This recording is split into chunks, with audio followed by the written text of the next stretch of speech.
الحمدللہ پیارے دوستو، آج کی اس ویڈیو میں ہم ایک ایسا نعمت بھرا پیغام جانیں گے جو پیغام آپ کی پوری زندگی بدل دے گا، اور اللہ کے راضی ہونے کی دو ایسی خاص نشانیاں جانیں گے جو اس بات کی علامت ہے کہ اللہ آپ سے راضی ہے۔ اگر آپ کے اندر بھی یہ دو نشانیاں ظاہر ہو رہی ہے تو سوچے آپ کتنے خوش نصیب ہے کہ آپ کا رب آپ سے راضی ہے، کیونکہ دنیا میں لاکھوں کروڑوں لوگوں میں آپ ایک لوتے ایسے انسان ہو جس کے اندر یہ دو نشانیاں ظاہر ہو رہی ہے۔ یہ آپ کی کامیابی کی ایک بہت بڑی نشانی ہے۔ کیا آپ جانتے ہیں کہ انسان کی زندگی میں ایسے دو بڑے علامات ہوتے ہیں جن سے پتہ چلتا ہے کہ اللہ اس شخص سے راضی ہے؟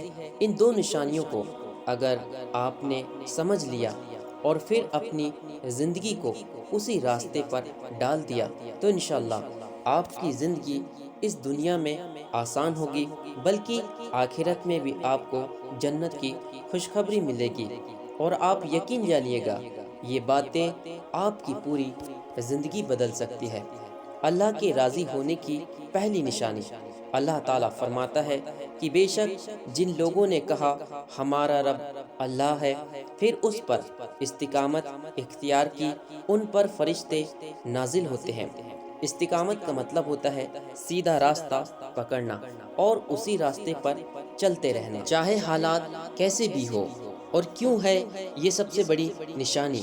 کیونکہ ایک وقت کا نمازی بننا آسان ہے، ایک دن کا روزہ رکھنا آسان ہے، اور ایک بار توبہ کرنا بھی آسان ہے، مگر لگاتار اپنے رب کے حکم پر چلنا مشکل ہے۔ اور جب کوئی شخص یہ کر رہا ہوتا ہے تو یہ اس بات کی بہت بڑی علامت ہے کہ اللہ اس سے راضی ہے۔ استقامت کی مثالیں، آقا کریم صلی اللہ تعالی علیہ وسلم کی زندگی سب سے بڑی مثال ہے۔ جب پوری قریش کی قوم آپ کے خلاف ہو گئی، پتھر مارے گئے، تانے دیے گئے، بھوک پیاس سے ستایا گیا، مگر پھر بھی آپ نے ایک لفظ سے بھی اپنا مقصد نہیں بدلا۔ ہماری زندگی میں استقامت کیسے ہو سکتی ہے؟ اور اس کے لیے ہر حال میں نماز کی پابندی، روزمرہ کے چھوٹے چھوٹے گناہوں سے بچنا، سچی توبہ اور پھر اس پر قائم رہنا، حق بات کہنے سے نہ ڈرنا، ہر چھوٹے نیک کاموں کو بھی ہمیشہ کرتے رہنا۔ پیارے دوستو، آقا کریم صلی اللہ تعالی علیہ وسلم نے ارشاد فرمایا، اللہ کے نزدیک سب سے پسندیدہ عمل وہ ہے جو لگاتار کیا جائے، چاہے وہ تھوڑا ہی کیوں نہ ہو۔ استقامت ملتی کیسے ہے؟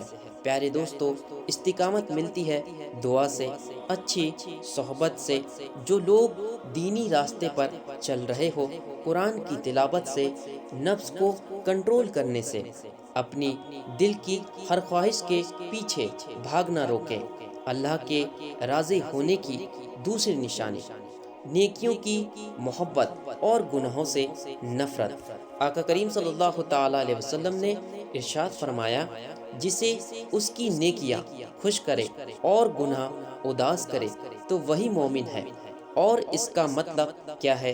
جب کسی شخص کو نماز پڑھ کر دلی سکون ملتا ہے، کسی کی مدد کر کے دل سے خوشی ہوتی ہے، کسی غریب کو کھانا کھلا کر آنکھوں میں آنسو آ جاتے ہیں، اور جب کوئی جھوٹ بول جائے، غصے میں کچھ غلط کہہ دے یا کوئی گناہ کر بیٹھے تو اس کا دل بے چین ہو جائے، تو سمجھ لیجئے گا اللہ اس کا دل صاف کر رہا ہے۔ اور یہ ایک ایسا احساس ہے، یہ وہ احساس ہے جو انسان کو سیدھے راستے پر بنائے رکھتا ہے۔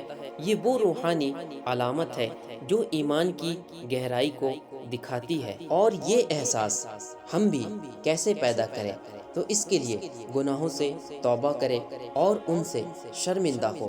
گناہ کر لینا ایک بات الگ ہے، مگر اس پر شرمندہ نہ ہونا یہ دل کی سختی ہے۔ نیک کاموں کو دل سے کرنے کی کوشش کرے، صرف رواج کی طرح نہیں، بلکہ سچے دل سے، اچھے لوگوں کی صحبت سے۔ اور جو لوگ اللہ سے ڈرتے ہیں ان کا اثر آپ کے دل پر بھی پڑے گا۔ قرآن سے تعلق، قرآن انسان کے دل کو تازہ کرتا ہے۔ موت اور آخرت کی یاد کہ جو شخص ہمیشہ یاد رکھتا ہے کہ ایک دن اسے اللہ کے سامنے حاضر ہونا ہے، وہ ہر کام کو سوچ سمجھ کر کرتا ہے۔ اللہ کا انعام ایسے لوگوں کے لیے یہ ہے کہ اللہ فرماتا ہے اللہ ان سے راضی ہوا اور وہ اللہ سے راضی ہوئے۔ پھر سوچیے ناظرین، جس شخص کے بارے میں اللہ کہے کہ میں اس سے راضی ہوں تو اس کے لیے کیا نعمتیں ہوگی۔ دوستو، اگر آپ کو اپنی زندگی میں استقامت دکھ رہی ہے اور آپ کے دل میں بھی نیکیوں کی محبت اور گناہوں سے نفرت ہے تو انشاءاللہ یہ دونوں علامت اس بات کی دلیل ہے کہ اللہ آپ سے راضی ہے۔ لیکن اگر یہ دونوں باتیں نہیں ہیں تو پیارے دوستو، ابھی بھی وقت ہے دنیا کی بھاگ دوڑ کو چھوڑ کر آج ہی اللہ کی طرف رجوع کرے اور سچی توبہ کرے اور پھر نیکیوں کی طرف اپنے قدم بڑھائے، کیونکہ موت برحق ہے اور کبھی بھی آ سکتی ہے، اور اس وقت یہ آپ کی دھن دولت یہ دنیا کے لیے بھاگم بھاگ کسی کام کی نہیں۔ اس وقت صرف اور صرف اللہ کی رضا کام آئے گی، کیونکہ اگر اللہ آپ سے راضی ہے تو وہ کریم رب تمہیں بے حساب جنت عطا کرے گا۔ اگر وہ آپ سے ناراض ہے تو پھر آپ یہ بہتر جاننے والے ہیں کہ اس کا عذاب بڑا سخت ہے۔ اس لیے جو ہے اور جتنا ہے اس پر راضی رہیں، کیونکہ رزق کا دینے والا صرف اللہ ہے۔ اگر آپ اپنے رب کو چھوڑ کر صرف دولت کے پیچھے بھاگ رہے ہیں، شہرت کے پیچھے بھاگ رہے ہیں، تو یاد رکھیے چاہے آپ جو چاہے کر لیں، کتنی ہی محنت کیوں نہ کر لیں، ہوگا وہی جو منظور خدا ہوگا۔ آپ کو رزق اتنا ہی ملے گا جتنا وہ تمہیں دینا چاہے گا۔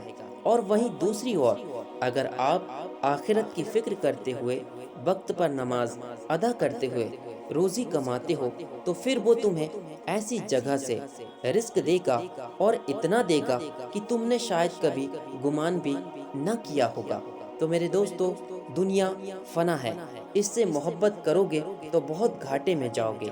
اگر اپنے رب سے سچی محبت کرو گے تو وہ تمہیں دنیا میں بھی شان و شوکت عطا کرے گا اور آخرت میں بھی تمہارا وہی درجہ ہوگا۔ تو اپنی زندگی کی اہمیت کو سمجھے اور زندگی کا ہر ایک لمحہ صرف دنیا کمانے میں نہ لگائے، بلکہ کچھ وقت اپنے رب کے لیے بھی نکالے، وہی سچی کامیابی ہے۔